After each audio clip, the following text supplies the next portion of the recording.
अब हम मास्टर का दूसरा भाग भरना सीखेंगे। इसके लिए मास्टर विकल्प को चुनते हैं। सब मॉड्यूल्स, एम्प्लॉय मास्टर, इसे डबल क्लिक करते हैं, बड़ा फॉर्म खुल जाता है एम्प्लॉय मास्टर। इस मास्टर में जानकारी भरने के लिए इसे ऐड बटन जो सबसे बाईं ओर होता है क्लिक करते हैं। जिस कर्मचारी की जानकारी भरना है उसका पीएफ नंबर, उदाहरण के लिए किसी कर्मचारी का 1 है तो 1 लिख देते हैं।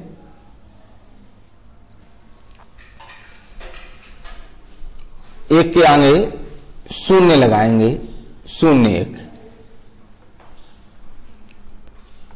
कर्मचारी का नाम, उदाहरण के लिए मोहन,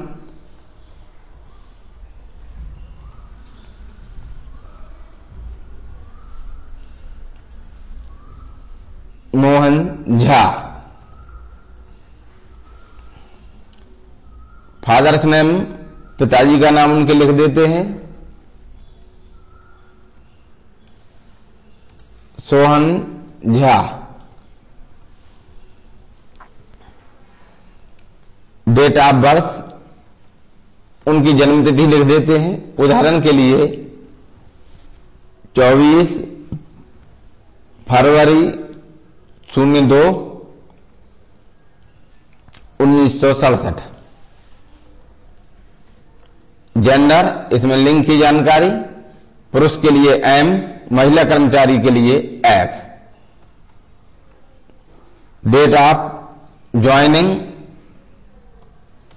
उनकी नियुक्ति तिथि यहां डाल देते हैं, उदाहरण के लिए 1 जुलाई 1986। पास्ट सर्विस इन डे, यदि कोई पुरानी सर्विस उनकी किसी संस्था में होती है तो उसे यहां लिख देते हैं। वेदर इंटरनेशनल वर्कर, यह नो रहेगा, पहले से रहता है। वेदर डिसेबल, यह भी नो रहेगा।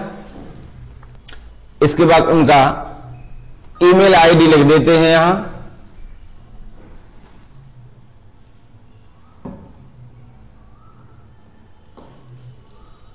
एक मैसेज प्राप्त हो रहा है, date of joining should not be less than the date of coverage.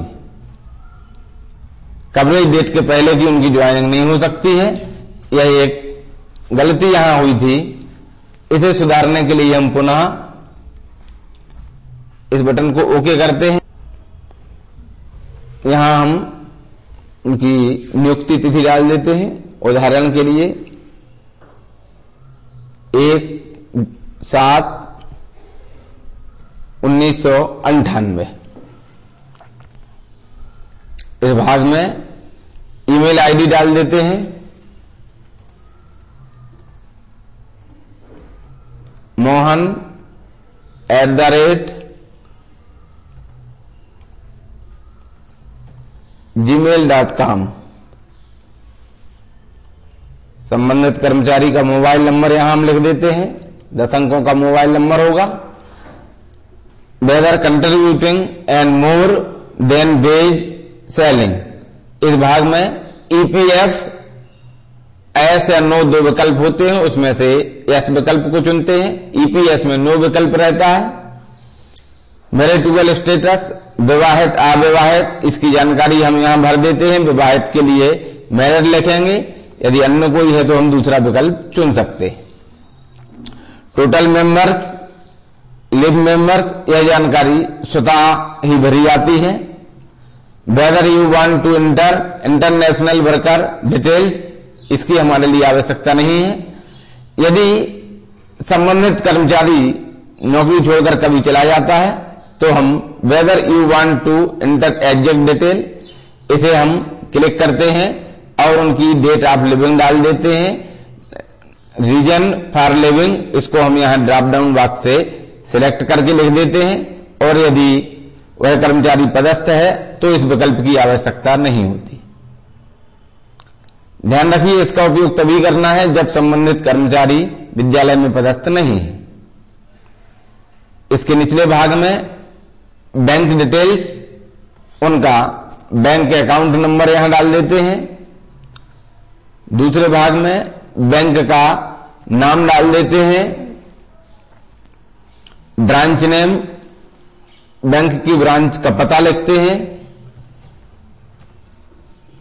उदाहरण के लिए गोपालगंज, फिर संबंधित कर्मचारी का पता, पता के पहले भाग में हम विद्यालय का पता लिख देते हैं।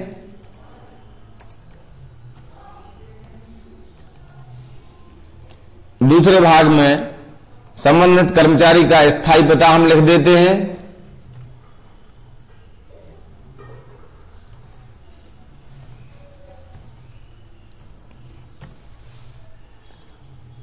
यहां हम जिला का नाम लिखते हैं,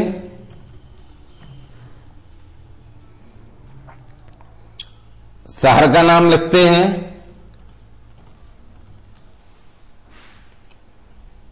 स्टेट, एमपी, संबंधित स्थान का पिन कोड नंबर हम लिख देते हैं। इस संपूर्ण जानकारी को हम सेव बटन से सेव कर देते हैं। रिकॉर्ड सेव्ड सक्सेसफुली ऐसा मैसेज प्राप्त होता है, इसे हम ओके कर देते हैं। अब हम देखते हैं कि नीचे एक बॉक्स है, इस बॉक्स में संबंधित कर्मचारी की पूरी जानकारी यहां पर आकर एकत्रित हो जाती है। इसी प्रकार से दूसरे कर्मचारी की जानकारी भरने के लिए पुनः हम ऐड बटन को क्लिक करते हैं।